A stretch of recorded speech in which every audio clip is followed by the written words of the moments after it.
welcome to the Post-Human Podcast.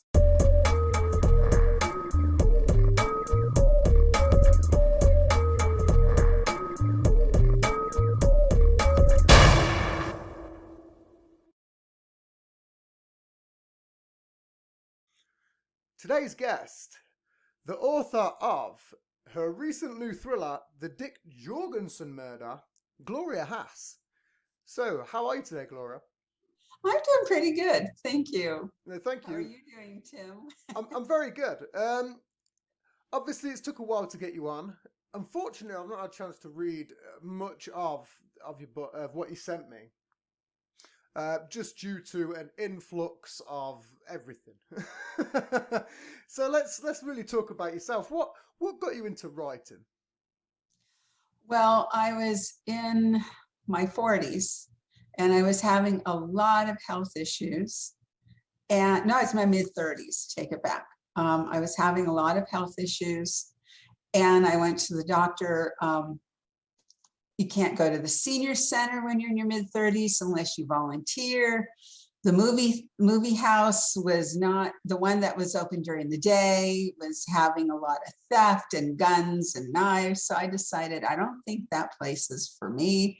And I was living in a good neighborhood and I was married at the time. Well, I went to my doctor and I had to explain a very delicate function that my body was doing. And I was so embarrassed to even have to talk about it with a man. With a woman, I would have been more comfortable, but with a man. So I used these I don't remember what words I used. And he looked at me, I was telling him that I was bored and there wasn't much to do. And he said, besides needing to get a lot of rest with what I had, he said, Gloria, you're quite prolific and have a way with words. Why don't you write a book? Right, and that's what got me started. And I've enjoyed it, and I have about 21 self-published books. Well, that was something else I was going to get into as well. I always love it when the guest jumps my gun because I'm like, oh, I was waiting for that segment. Oh, damn it. But no, again, I tend to find a lot of authors tend to create really good stuff out of, really low situations. Everything is either at its worst and it can get even more worse, or what some people do is they turn it and just absolutely 180-degree reverse the situation and turn it into, like you said, you was dealing with certain issues and then you got told to do some writing 21 books later. It speaks a lot for itself. Thank you. Yep. I did finally receive my copy. And that's the paperback version. I am waiting for, of course, this has to do with the storyline. But no, I was very impressed because it seems with Amazon, their print quality has gotten a lot better than even last fall when I published, fall before I wrote this, I published a children's book.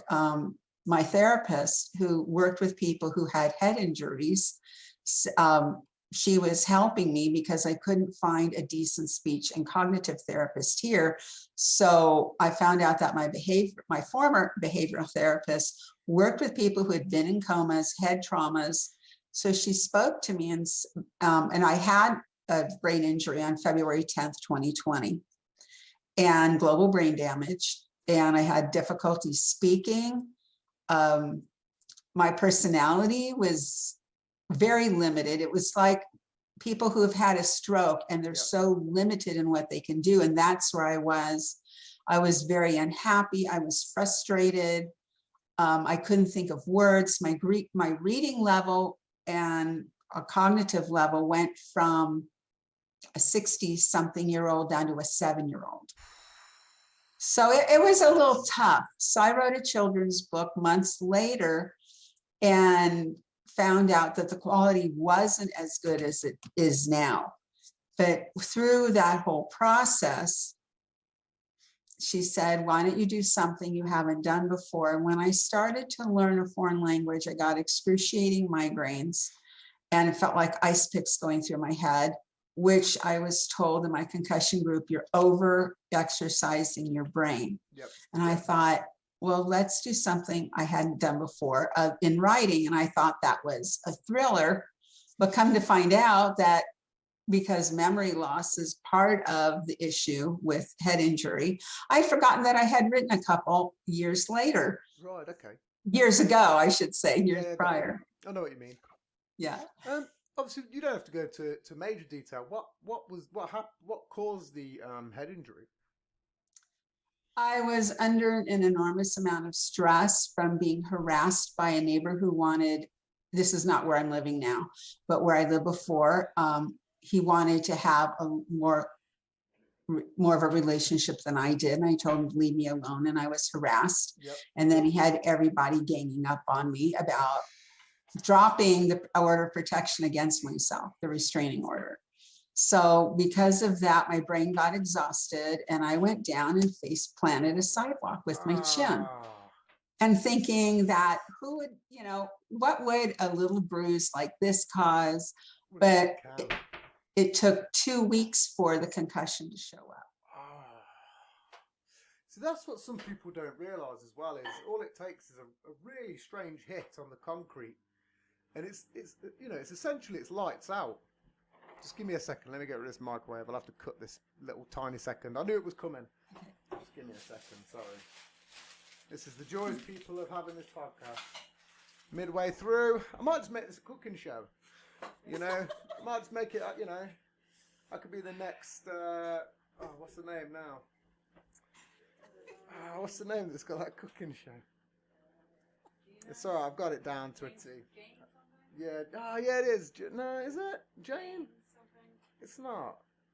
If you want to go to years ago, it was Graham Kerr. No, there's I can't remember her name. She's an American. She used to do loads of like cooking shows.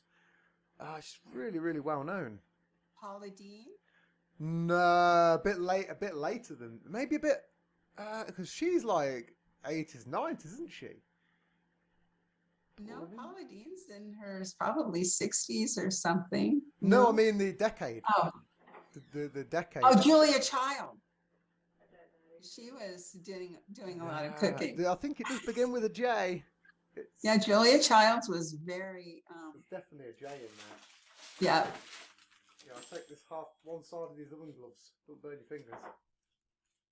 It's precarious. This is it. I might just leave this in. This is great. This is that. Oh no, this is wild. Yeah, you're going to have to sort of grab it and reverse your hand round. That was skill. That was actually, I wish that was caught on camera. That was impressive. That could have been a Marvel cinematic piece. Blimey. Could, I don't give it back to me. I don't want it now. Put it in the sink, blimey. All right, I'm going to take it in my open hands. Yeah, just whack it over. Get it going. It burns me. So Good job. Yeah, it's teamwork. I will. What I'll do is with random snippets, I tend to cut them and turn them into a bonus episode, like a little bonus bit, because they're always really random, and it is funny, but it's like, is it worth podcasting? Is it right? Is it worth putting into the episode, or is it just worth? Takes. Yeah, it is literally like bloopers. Again, just before we get back in, I tend to mess up first names a lot, like really bad. It doesn't matter what ethnicity they are. It doesn't matter. They could be English, and I fuck it up completely. It makes no difference. Sometimes the more confusing it is, the more I get it right. But then, when you second guess yourself and you're like, nah, that's not going to be right. So as an example, the last guest was his name was Mark Jansen, and originally I was like, okay, Mark Jansen, and I was like, but is it pronounced Jansen? And I was like, maybe it is. It sounds like it could be that way, and then turns out I was wrong. It was Jansen. But when you just say, you always second guess yourself. So let's get back into it. Another Tim Turner outtake. Another Tim's Tales. A new segment. So obviously, I mean, the thing is, when you fall onto concrete, it could just go absolutely any way. One of my family members, many, many years ago, he got punched on a night out and just took a bad fall. And again, it just done him in. So what was, I mean, again, you don't have to go too much into it. What was some of the hardest things that you had to face with that? Obviously, you said that you started writing and you started with the children's book. And then obviously, I would imagine that you just progressed your way up, you know, from doing that to what you're doing now, which is a full thriller novel. But what was like some of the biggest real challenges? With the head injury or writing? Between the two, because I'd imagine that they sort of correlate in a way. You know, there's probably Yeah. Well, I had to build up my vocabulary again to an adult reading level before I could even attempt an adult book, because I couldn't even recognize some words. And then words started coming back, and then I had to research, is this really a word that I'm thinking of? Oh yeah, okay, that is a word. And what does it mean? So I've had to relearn my language all over again. But one of the difficulties, challenges that I had when writing this book was I would write for 2 hours, and then the rest of the day my brain was so overstimulated, the world was swirling, could hardly walk. And I have a dog, so I would have to take her out, and she's not pee-pad trained and refuses to be, because that would have made my life a lot easier to have handled. And then I realized that when I had to go to the eye doctor, and I cut my time down to an hour, which I was told was still too much of writing time. And I found out that I exhausted my brain. And people with head injuries and their families don't realize that if they do too much, then they're going to go sleep. Their brain's just going to shut down. You're not going to be able to wake them up or anything else. And I found out that while standing in my kitchen, everything started getting darker, and I went to the floor, and I still hit my head on the left side on the floor, and it was only this far above. Yep. But I still, for some reason, had a little break in my skull, but I didn't know for a couple of days, and didn't know it was had even bled, and I couldn't even brush my hair on this side, so I would just, smooth it down with my fingers. And then I was out for about 20 minutes that I know of. I awoke with my dog sniffing my shoulder, like in my face, like, are you still okay? And the next day I could feel it, and I went to grab my walker, and I did some type of ballerina move, and then hit up against the door of the storage closet and hit the ground, but I was only out for a few minutes. So I had to really look at, okay, an hour is too much, and okay, what do I need to make changes doing in what my daily, program of life? So I had like a 3-week delay in being able to work on this book, but it was still went out when it was supposed, even earlier than I thought it would. So it's like taking it easy and timing myself like 45 minutes. If I'm going to write, just do 45 minutes. And that gives me a few minutes in case I have to do research and stuff, and rest an hour before and 1 to 2 hours afterwards in a dark, quiet room with no music, no sound, so my brain can actually rest. Well, that's kind of what they do in like office places now, is that they recommend that you sort of do 45 minutes on and then like 15 minutes off, because you just consistently, damaging your brain, because you're just thinking about everything 24/7, to the point where, you go, even from an office job, you go home and you can't switch off. You're still thinking about every single thing that you've done that day. Did I fuck this up? Did I get this right? Well, what's my boss thinking of me, or whatever? It can be absolutely anything. And that's the problem. If you're just consistently grinding away, chances are you're just absolutely grinding away. It's... And then you have your phones and you're on the internet. You're still exhausted. Oh, yeah. You're using your brain. You're not resting. You're watching a movie. You're listening to music. Your brain is still processing all of that. And I didn't realize how much energy it took to even go outside in the wind, because if the wind hits, that's stimulating, or walking, the brain is still having to catch up and processing all of that. So people are not utilizing very good brain health, but we don't know that, and can we really relate unless we've had a head injury? I don't know.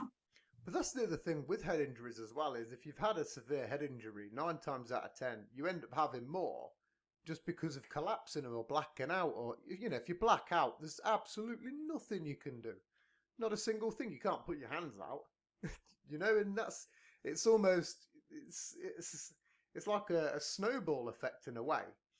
You know, it's like you almost have to find a way where you can just stop that blackout. Like you say, you know, you was doing X amount of hours, you reduce it, and then you find your comfortable medium. Do you know what I mean?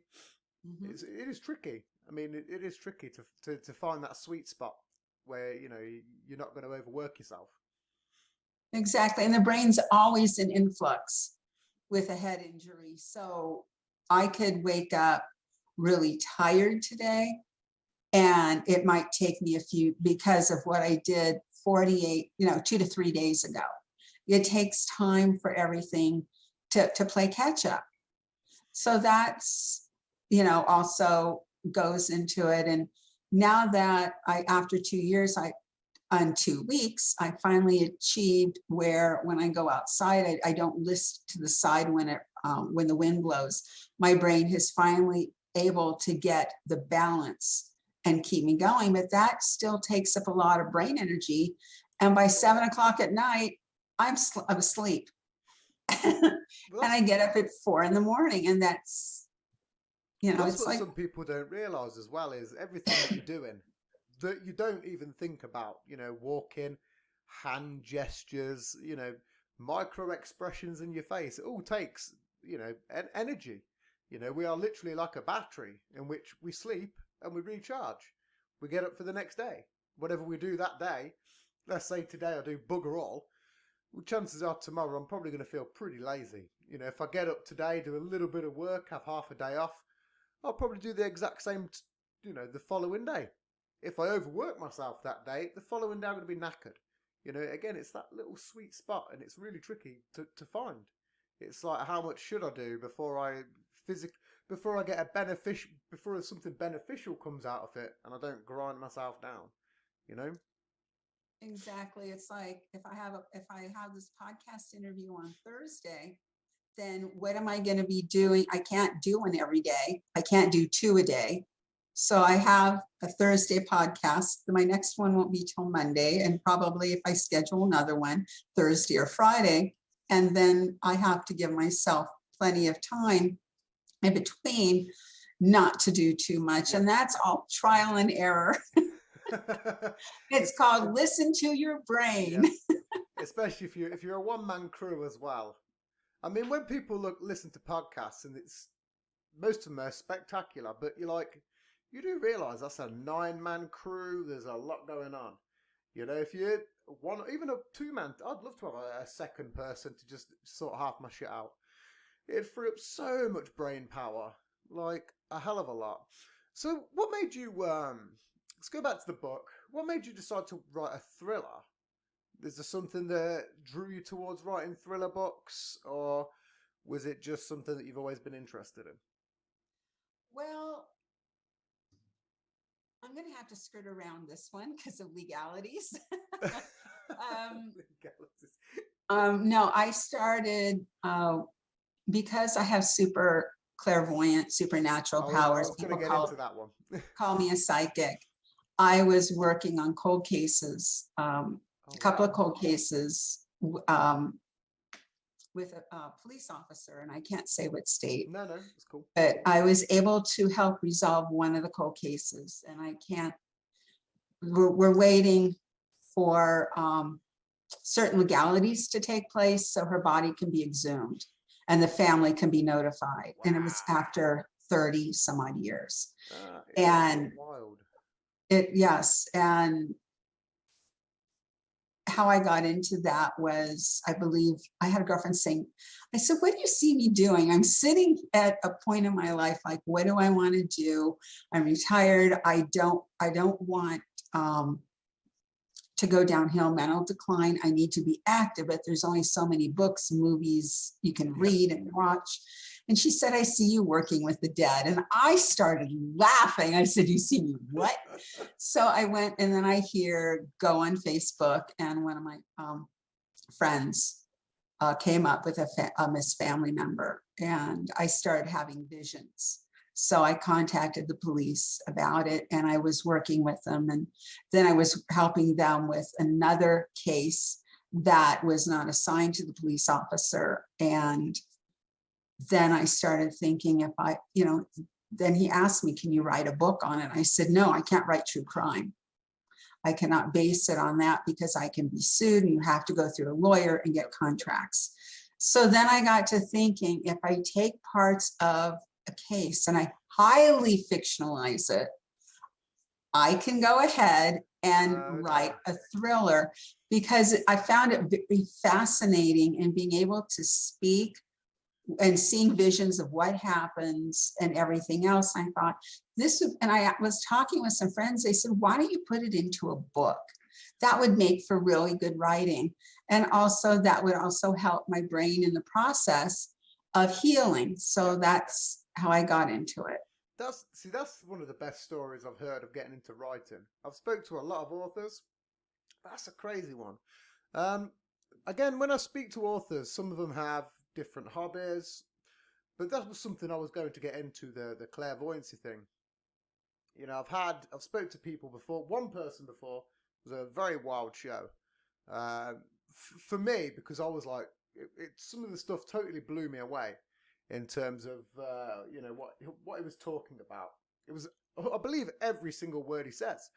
But it was just like, holy shit, like, this is crazy. Just because I'd never heard anyone, apart from the mild things I've experienced, there's been very few people that I've spoke to via Zoom or face to face that have gone, hey, this is it's one of the joys of podcasting, is you do get to hear all these crazy things that you don't normally get to hear if you was just meeting any Tom, Dick and Harry on the street. Can't even believe I used that phrase in then. Fucking hell. Jesus. Tom, Dick and Harry on the street. Writing's always been something that's fascinated me. The same with authors. And the fact that, you've brought something that's real life and then you've took that into your story, over fictionalized it, or what, I love that, because some of the best thrillers were based loosely upon, real crimes, and it's what makes them so good. I'm a big fan of John Grisham, a huge fan of John Grisham novels. I don't know if obviously everyone's heard of him. I don't know if you read any of his stuff. I watched some of the movies and. Oh yeah, I forgot. There's quite a few movies as well. There's the Lincoln Lawyer. I think they did a film of that. Is that the one with Matthew McConaughey? I believe. Yeah, they did another one in the 90s, but I keep forgetting that one. Well, that one just really, I couldn't finish watching the movie. It was pretty morbid. Yeah, that was back in the 90s films where everything was sort of like a little bit gory, a little bit psychological, but some of them didn't stand up, They was always trying to replicate Silence of the Lambs, personally. That's my thought. But the thrillers, have you ever thought about doing, like, obviously you've done 21 books.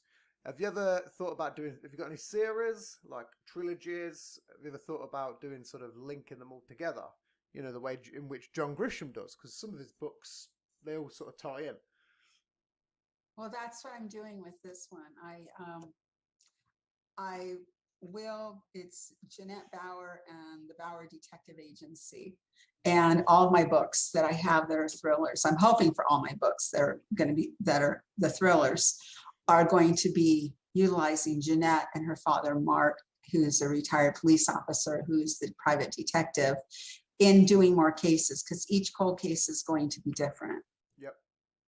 Yes, I am. I'm going to make this into a series. That's what I always like to hear, because I'm a big fan of, like, especially in this day and age, like multiverses and series. It's what makes it big. It doesn't matter what it is. Like Harry Potter, fucking Lord of the Rings, you can name it. There's Marvel, there's so many of them. And I find Indiana Jones, people forget about those. People forget about those as well. There were so many young Indiana Jones. Most people won't even know what young Indiana Jones is. But there were so many little short stories which created almost an ever-expanding universe. And I like authors that kind of do that because it's tricky and challenging, and it is very mentally stimulating as well. Because one of the greatest examples is Stephen King. You can read one of his books, and then several books later, it'll mention a character that had been in like Juniper Hills back in the day, or from like Shawshank or something. And that's like completely two different books, but there's a universe that's tied, even though they're two different complete plots. You know, I think it was the Tommyknockers maybe did it with Pet Sematary or something like that. It did it as well. There's a few that linked together. But, you know, that's what everyone wants, is like a genuine series, a lovable character that they can just follow through. You know? That's what I've mentioned a character in this book that didn't go anywhere. And I will actually have a book with her in it as well, because I've already had visions of, I don't know, it's not a real person, but I had visions about this after seeing an insect and everything. And I thought that would work really good. So that would be a twist in one of the books. So that's always another good thing, is like background. Sometimes it's not necessarily going to be the main character, but it's like background characters. And just when you read it, you know it's tied into the universe, because you go, oh, I've read that name before. Where did that come up? And it also then it makes you search back, because it's why I love things like that. I'm a big fan. I do need to read. I think Stephen King's got a new book out. I need to read that. Who are some of your favorite authors? Well, when I started out reading years ago, Ray Bradbury, I was into science fiction. Okay, yeah. Arthur C. Clarke. Yep, mentioned that last show. Alistair MacLean, yep. Jack London. And then when it came into, then my mother got me hooked on romance, was Rosemary Rogers, but there's only so much of those that I read. And gosh, I can't. And sometimes I'll find not just a favorite author to keep reading. Beverly Lewis is another one. I love the Amish background. I have Quaker background on my dad's side of the family. Okay. So that just brought to life, and it was some of the interests that I had. And my mom would look at me and say, where did you get that from? Come to find out, it's in the DNA. But I just read a book. I can't remember her last name. Bethany Turner, that's it. I read one of her books, and it's called Hadley Beckett's Next Dish. So that was like the Food Network, Paula Deen wrapped all into it. I really liked it, but her other books don't sound interesting to me. So I just might find not a new favorite author, but just a new favorite book here and there. No, that makes sense. So the Quaker thing, I've got to touch upon that. What's that like? I mean, this first time I've ever had a guest on the show that's mentioned being a Quaker. It's a very niche. I mean, I'm a pagan. I was, baptized as a child, but I don't really. I'm sort of on the edge about a lot of things. I believe in a lot. I'm not specifically like I don't believe in. I'm not like, hey, it's the devil. I believe in like a lot of old gods, tons and tons of like. I believe in a lot of Egyptian gods, Greek gods, Norse gods. I believe in a hell of a lot of stuff. But I've never got like. I've never really looked into the Quaker thing. It's just something that's always like mentioned on like a series or on TV, and then they just show like a person that represents that culture, and it's like, that's not really exactly doing anybody any favors. Do you know what I mean? Well, the Quakers have Americanized. I didn't realize that until about 40 years ago, but I didn't know that I had Quaker ancestry until I did my DNA on my father's side of the family and started looking back with the ancestors and found out one of my friends was actually a cousin, and she sent me a whole bunch of stuff that I was able to look back on.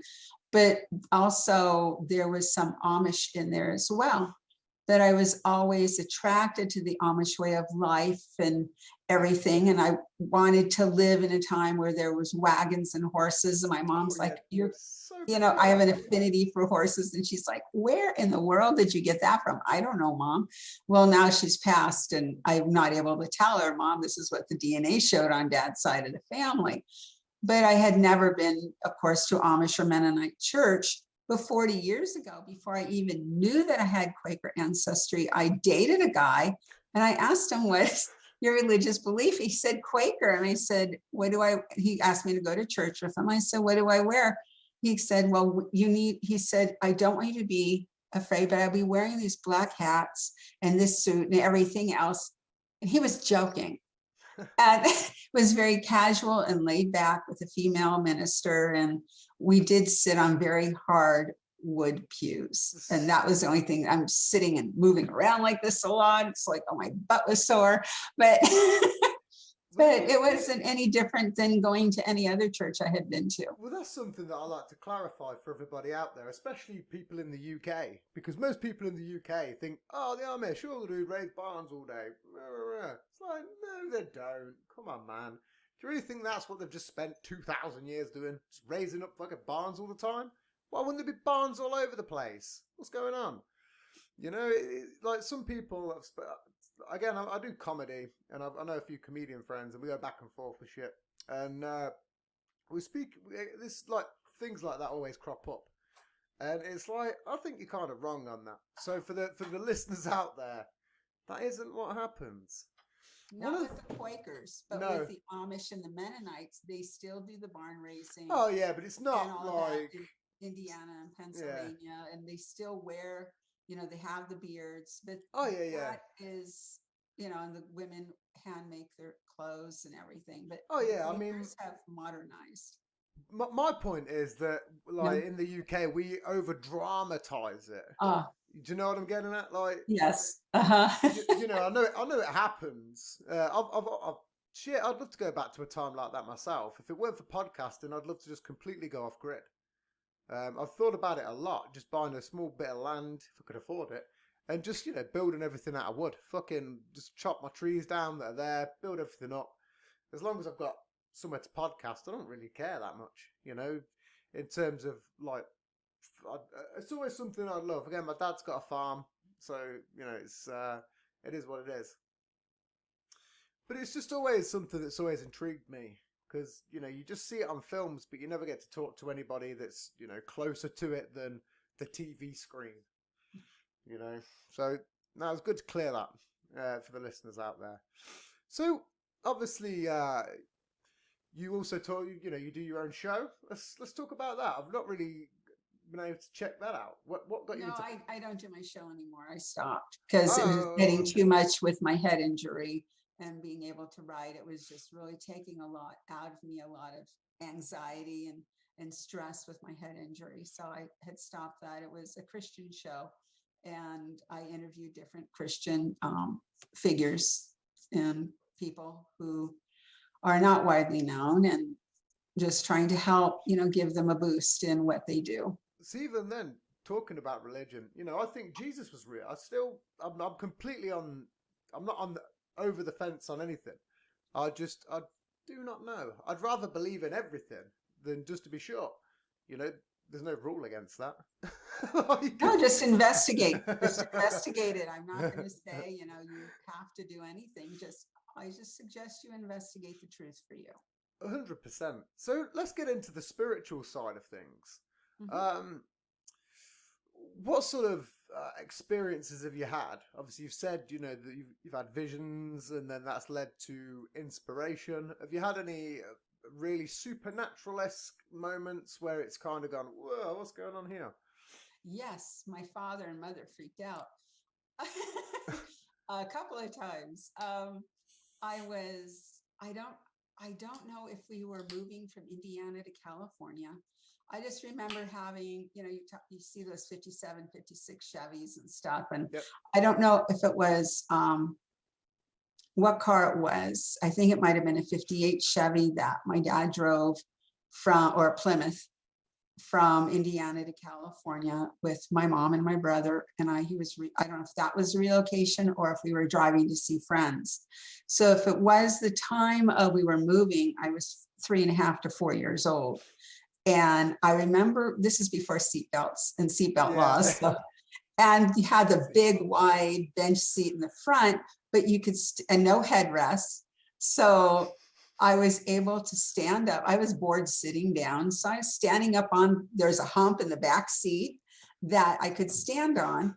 And my dad is looking at the gas gauge and telling my mom, he goes, Elaine, we've never been down this road before. We're running out of gas. I don't know what we're going to do. And we're at the very top crest of a hill, and it goes down really low and a really steep up rise. Yeah. And he said, I don't know how long we're going to make it.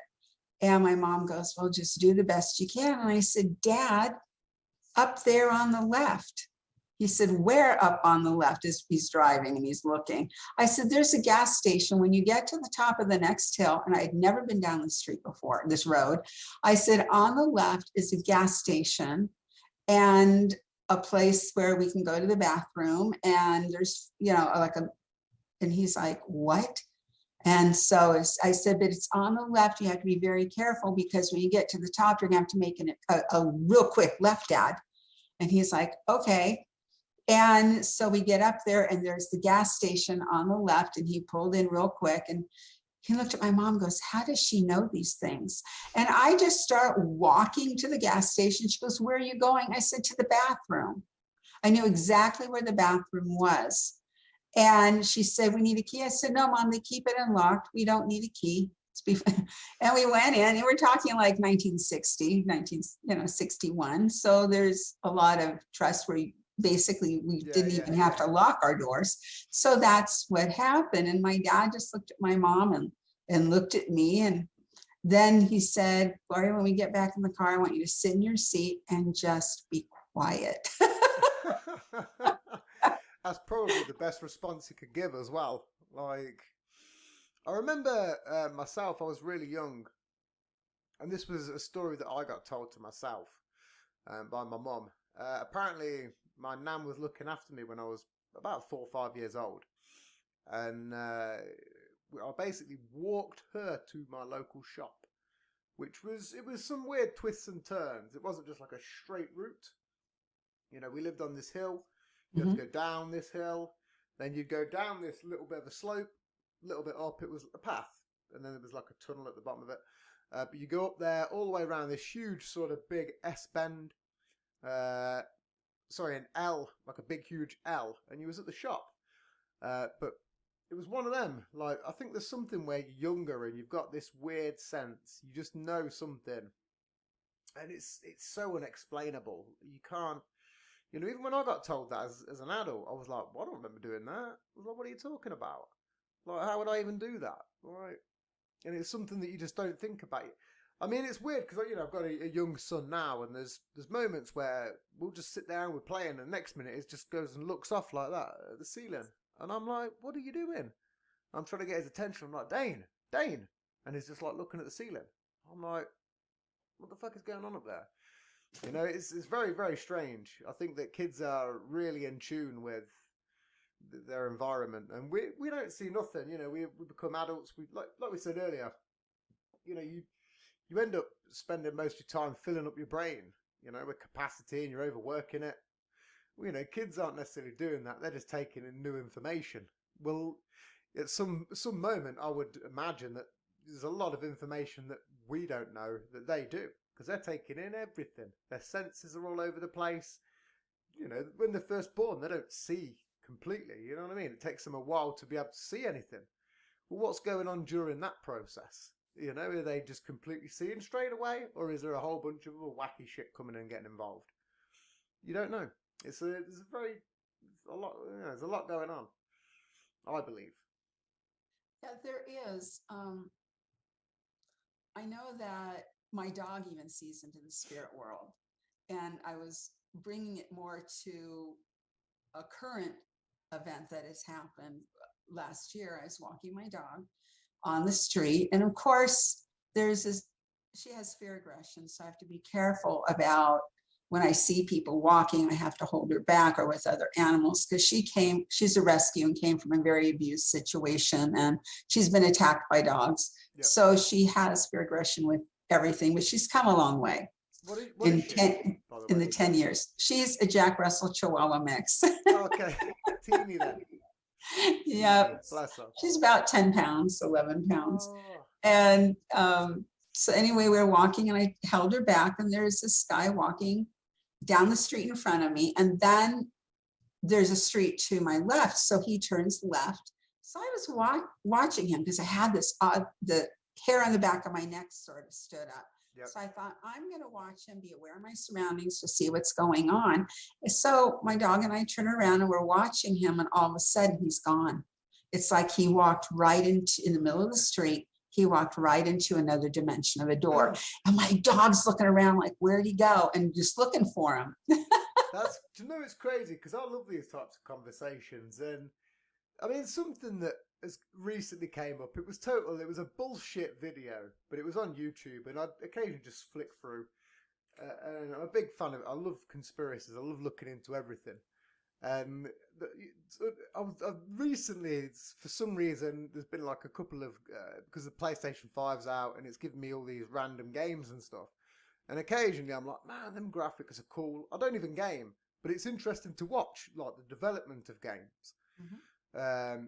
And upon clicking a couple of things, it basically fucked my algorithm up, and it just started chucking me really weird stuff. So it basically mixed up my love of conspiracies and mild horror with gaming. And then what it did was chucked out some random creepy pasta type thing. I don't know if you've heard of that. It's like fan fiction. It's like essentially like a weird universe in itself, but it's like fan fiction. People just write a story that's a bit creepy and whatever. Yeah, and you just it, put it, and then just put it out there. No, I mean, I don't follow it at all. But you know, this video came up on my algorithm, and it was called the Back Rooms, like found footage. And I'm a big fan also of old VHS found footage, you know, stuff that people have found in like garage sales and whatever.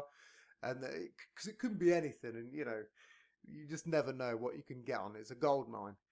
And there was this clip, like found footage, the Back Rooms, and essentially it started off, and it was made by this kid that's 16. Shout out to him. I can't remember his name, but it was really well made.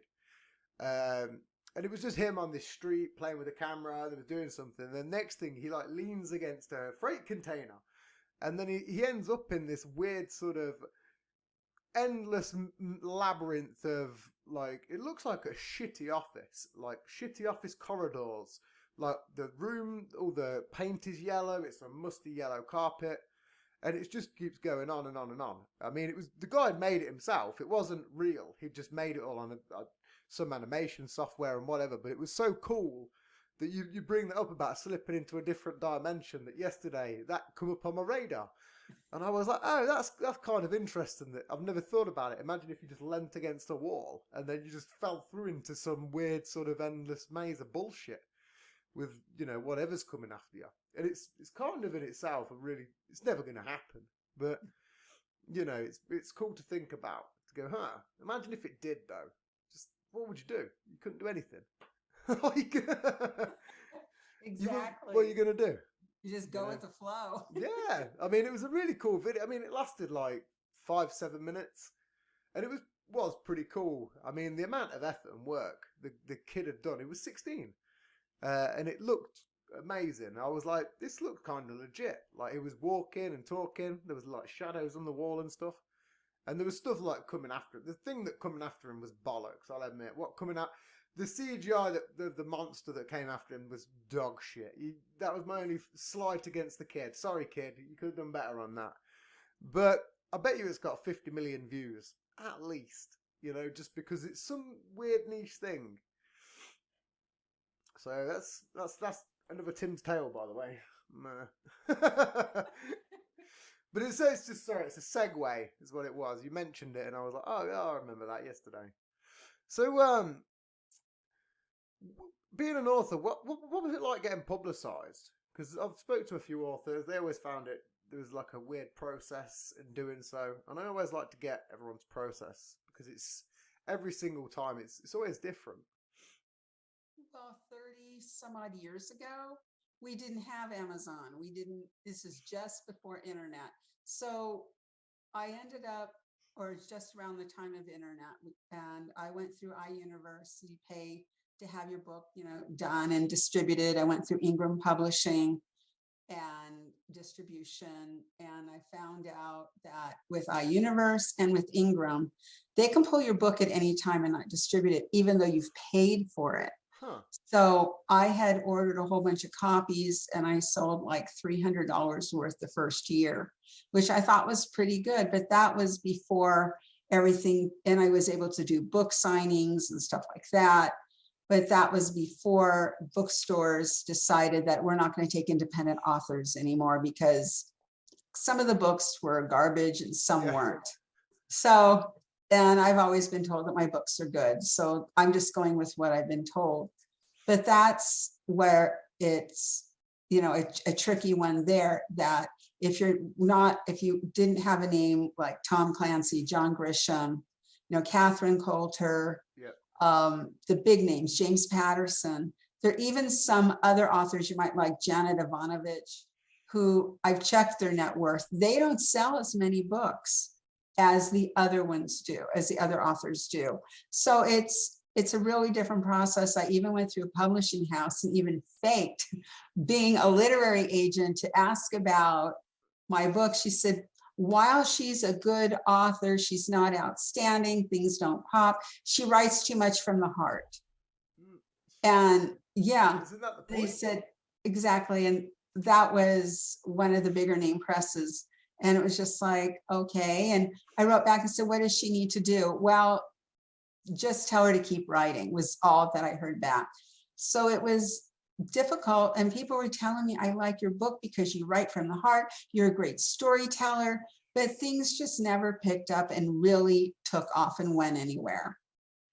So I'm still writing because I love writing and I enjoy the process. Have you ever thought about writing a thriller that's somewhat based upon what you've just said, but the person's consistently trying to get published and they just don't, so they just whack off the next person and they just work their way through the book and just go, listen, and it gets more devious, because people are going missing all the time. You know exactly what's going on, but the people in the book, the characters don't know, and that's where you could weave it in.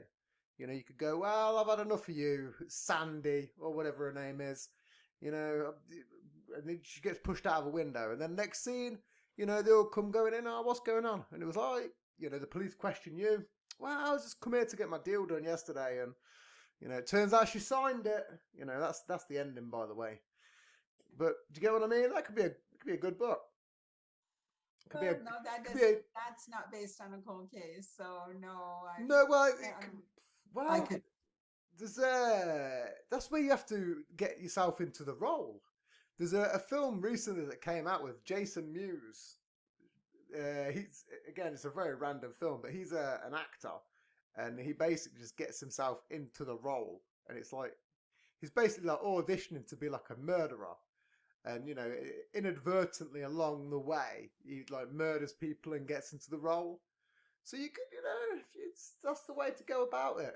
I'm only negating it because my next book is based on a doctor who kills off his patients in different ways. Ah, some Harold Shipman kind of deal. Is it Harold? You ever heard of Harold Shipman? No, I don't remember if I have. He's a doctor that was from the UK who killed a lot of his patients. I would do some if you're doing a book, I'd get some research on that guy, because he's legit. He fucking killed, I think it was like 181 people or something. It was a wild, vast number. It was early 2000s. The book that I'm going to write is how a friend of mine was allegedly killed by this young doctor. And I had spoken with one of his nieces after his death, and she was telling me the findings that her and his mother had found out. So, yeah. See, that's what I literally, and this doctor got away with murder and never got caught. See, that's what I like about true crime as well. Is I'm a big fan. I've always been a fan, especially in terms. The things that I like is old, like serial killers and shit like that. It's not like I'm fascinated by it, but you know, back in the day, it was just something that I'd always be into because it was always I always like to not put myself in a person's situation, but imagine their psyche. How the hell would you get to that specific moment? What trauma was caused? Um, you know, I've done like a few courses myself, just to cause it's always something that's fascinated me. But there's always something about cold cases that always intrigues people because there's so many crimes out there that are still to the day unsolved. Exactly. And this is where, you know, my conspiracy part of my brain kicks in because it's like, hey, man, we could solve this maybe one day. You know, obviously it's never going to happen. But, you know, do you know what I mean? It's like you almost delve your brain into it sometimes and go down the rabbit holes. Do you ever do that when you're looking into stuff and, you know, do you ever sort of go Clarice Starling in Hannibal, where she's got all the fucking shit all over her walls and the documents everywhere, note tapes. That makes sense. It's a really good reference, but I'm not sure it landed. Well, I don't have anything taped on my wall, but I No. do have notes in a notebook and the visions that I've had, and they're on recall. But if more people with supernatural abilities would work with different police departments, there's hundreds and thousands of cold cases, then yes, they can be solved. There is a chance. But then you get into the bureaucratic wheels of, we're not going to put money out there. The police are like, we're not going to put money out there on a hunch. And had they done that when I first started working on this one case, instead of waiting till a year and a half later, because you have to build the evidence, because everything I said was exactly the way that the cadaver dogs had found the woman's remains exactly. But sometimes, like, I saw the woman in the house when actually her remains are around the house. So I'm finding that things aren't just literal. When I was helping find a missing person in Idaho, I thought what looked like a tree to me was actually a large bush. And he was laying on top of it. And the area I described was the same as the entire area around there. And somebody said, well, that also sounds like this area. And they found him, but he was off the beaten track because of the steep incline of where he was ejected from his car, why people didn't see him from the road. So if people would just actually get involved and start working on these cases, write down their visions, see what they do, contact the police about it, and help find these lost people who the family needs closure. But if they're like, you're looking at 40 to 50 years ago, the bone, okay, yeah, you might not have bone because it takes that long, 40 to 50 years for a bone to completely decompose. So you might not find any fragments at all. So those cold cases won't be solved. And in the cold cases, like in my book, How This Person Died, there's no evidence. There is no evidence. And I describe in my book how that came to be, but I'm not going to give that away. No. But in those instances, if the killers don't trip themselves up, how do you find it? Well, what did they do with the other belongings? What did they do with the wallet? The glasses, the teeth. Did they bury them? If so, where is it buried? You have to bury those things. You can't destroy false teeth. Or what did the glasses, were they donated somewhere? They would have to go through so many different channels to donate so it wouldn't reflect on them. Especially if it's a family member. That's what always used to fascinate me with like CSI. I was never a huge fan. But one of the big things that fascinated me was at one point they got told off because there was like, hey, you're giving people a lot of information. Like people are actually taking things from your show and using it in real life and committing like heinous crimes. My own words up then. But it's crazy. I've never really had like any abilities myself. Occasionally, and this is something I've spoke about on my shows previously, is I think that if you've lived through so many different scenarios, and had so many different experiences, you can somewhat guess like certain patterns to things. Like, and it's really quite obvious if you've. It takes a lot. I mean, even if you're just doing the same stuff day to day, you know, if you've lived the same life for 10 years, you and your partner, you're gonna know what's coming. Without a doubt, it's going to be very often that a spanner gets thrown into the works. Do you know what I mean? And Yes, but there's some people who can throw you off and you don't expect it. oh because yeah, of they course. do things day to day and they're acting. Oh yeah, And, oh yeah, of course. and one But day they can do you oh off. yeah. I mean, I'm not saying there's no premonition or anything like that, but there's been moments, very few, where I've gone, Mhm. hey, I know what's going to happen with this fucking situation, and you know, scriptured, it's happened. You know, I could bullet point like 10 steps on a piece of paper and go, okay, let's see how many we get out of 10, and I'd guarantee it's probably about 8 out of 10. But that's very rare. You know, I have to. Unfortunately, I'm one of these people as well where friends ask me for a lot of advice because I've been through so many really crappy random situations just over the 30 years of my life that, you know, there's not much where I can't give any advice that doesn't work out, or I'll go, well, this is the best I can give, but it's a shit place sometimes to be in, you know. Have you ever felt that way yourself? Because you know, you see sometimes on shows where they call in someone for cold cases or whatever. Have you ever sort of felt, you know, that you're like, oh man, have I really got to do this today? Or has it always been, hey, I'll get onto it? You know, is there ever any sort of apprehension as to go, hey, this is kind of, you know, getting a bit too much. Do you know what I mean? Yes, I remember when I would have this gut level feeling not to go to work that day. So I called in and I would call in and stay home. And one day my boss told me it was a different job, said, you have to be here because we're working on the court stuff. Well, I ended up getting into a car accident. Not my fault, but I got into a car accident and I still didn't make it into work. So I listened to those things, and now it's like, because I'm unable to drive and I use the door-to-door public transportation. There are times where I'll wake up in the morning and it's like, do I really need what I need to have? No. And I just know not to go. Yeah. So I don't go. And the one day that I ended up having to go to the grocery store, my girlfriend told me, and I had this gut level not to go, but I had to, I ended up contracting COVID. So, That's always you the way, know, isn't it? yeah, so it's like, okay. But That's it was the always second the way. time I had it, so it was a mild case, and I was only sick for like 5 days. But still, there are times where you still have to, and then I'm on alert, but I don't know what situation it's going to be.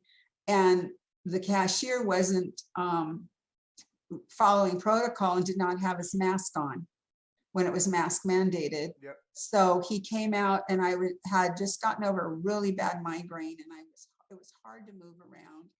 And he goes, let me help unload you. And I'm like, no. And he was right there. And he spoke to me, and I could feel his breath through my mask. And I wear an extra thick mask. And 48 hours later, I lost my sense of taste and smell. But there are other days where I will want to walk my dog, and I'll check the windows outside. And if there are a lot of dogs, I won't go. But sometimes I'll go out and the dogs just show up, but I pray protection, and it works. And it's just, you know, a situation to where if I didn't have a dog and I'm told not to go out, then I wouldn't go out. But like I said earlier, if she was PPAD trained, that'd make my life easier. I mean, that's the dream, isn't it? I mean, especially if you've got a small dog, because you can almost go, hey, here's a cat box, you'll be fine. But dogs, they just don't, you know, it's so tricky. I mean, Yeah. I've got 2 cats, and they're a nightmare. I'm a big dog fan.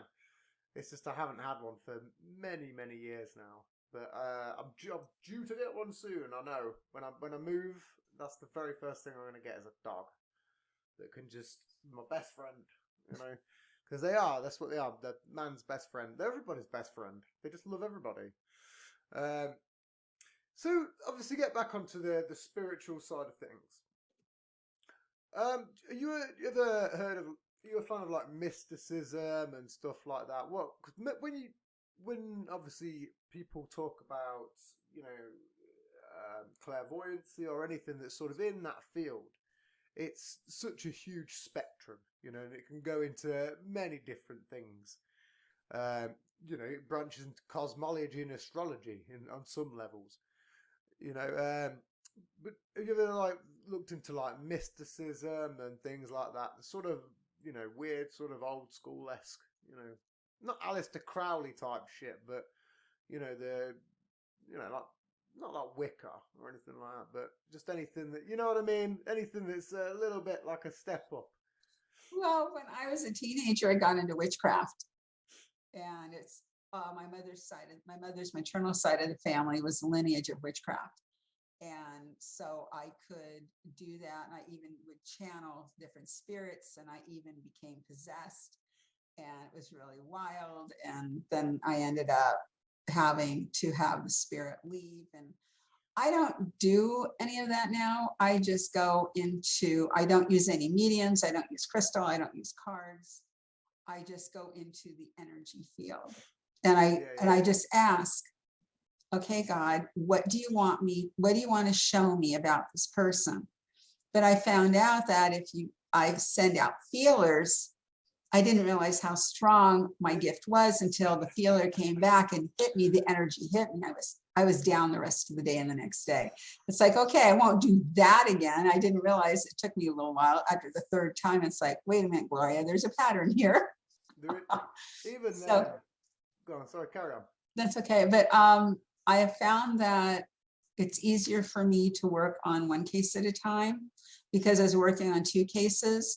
And if I'm out there let's say I want to ask Joan about what happened to her, and then Keith or Kyle, they have a really strong personality.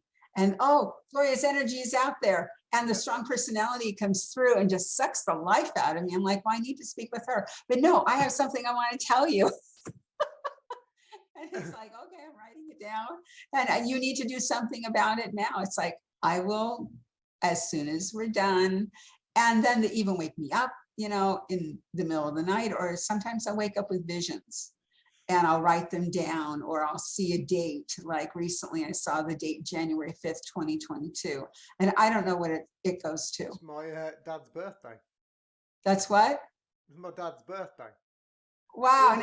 Or is it the 3rd? Hold on a minute. I've got to check this. It's either the 5th or the 3rd. I might have to double check this. It might be the 3rd, actually. Hold on. But I know it's all right. I'm terrible with dates.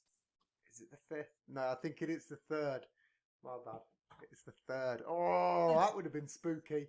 That would have been really spooky. I think I'd have shit my pants then. I'd have gone, oh my God, what's going on?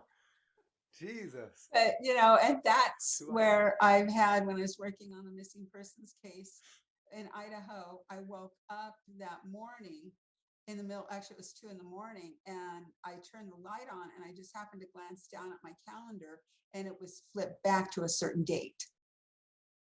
About a month, and I asked the girl, what is this date? And she would tell me. Then I knew I was on the right case, but I don't know what January 5th, 2022, what that is. And I'm waiting to hear back from a local police department about working with them on some local cold cases and see if that date has any significance. Sometimes I've found stuff works in advance. Again, I've spoke about this on a previous show with dreams. Do you know where you have a dream and then it sort of happens in real life? Mm-hmm. And it's pretty much on the dot as well. It's almost like a deja vu moment where even in real life, you're like, wait a minute, what the fuck is going on here? Well, I had a moment like that where I had a dream I was on a ship. It was like a little ferry that just went from one side of this little place to another. And I thought nothing of it at the time. It was completely random. And then must have been about 18 months, 21 months later, I was just sat there on this ship and I just looked out at the coast and I was like, oh my fucking God, that is the exact same view. And it's so strange how occasionally that does happen. Like people just, I think, like the more lucid dreams that you have, the more stuff kind of, gets those weird synapses rolling in the fourth dimension. It's very fucking weird. Well, along those a different line, but sort of similar. When I was moving from the other place, the other apartments, someone said, "What do you want in an apartment?" And I told them exactly what I wanted, and I wanted a view of the mountains. They go, "It doesn't exist." Well, that's what I have. And it's funny because there were no apartments open, but I had already applied here, not knowing. And the apartment I have is exactly as I described, and it have a view of the mountains. It's the law of attraction, isn't it? In a way. Well, Isn't it? it could or couldn't be. I was just prophetically speaking about what I wanted, only because that's what I was being fed of, because that's. But I have a question for you. They're far away. What do any of the, I don't know how they relate to you, but I would like to find out. First word is nosy. Second word is neat freak. Third word is meticulous. So what do you want to do? Take all three of them words and... How do they apply to your life? Are there people in your life, or does it apply to you? So the first word's nosy. Okay. That's a very tricky one. Nosy is it's a good word, because the other 2 nights ago, this relates to me if I want to talk about a recent experience. 2 nights ago, I was standing, might have been last night, I was standing there just doing a bit of editing, and I looked out my window and one of my neighbours was going crazy on the Peloton. And I was like, let's just watch this for a minute and just see where it goes. So in terms of nosy, that was actually me last night or the night before. Again, he was just absolutely going nuts in the window. It's a bit of a distance, but I was just sat there. I seen him going crazy on the Peloton, and then he was doing these weird arm dances and shit. And I was like, I'm not going to not watch this. Like, I need to see what the next. I have got some binoculars, and I was going to get them, but that was the next step. So, what was the second word? Neat freak. Neat or need? Neat. N-E-A-T. Neat freak. What does it mean to me? The word neat freak in your life. Is there someone who is a neat freak? Are you a neat freak? Or? To an aspect. When I want to be, I like to be very organised, but just the word neat freak. What it means to me, I don't know.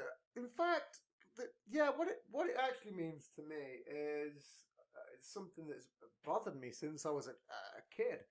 And again, I'm going to get to it after this podcast, is people that put dirty dishes into a clean sink, and then they have to fill it up. It gets dirty because they've just put loads of shit in there.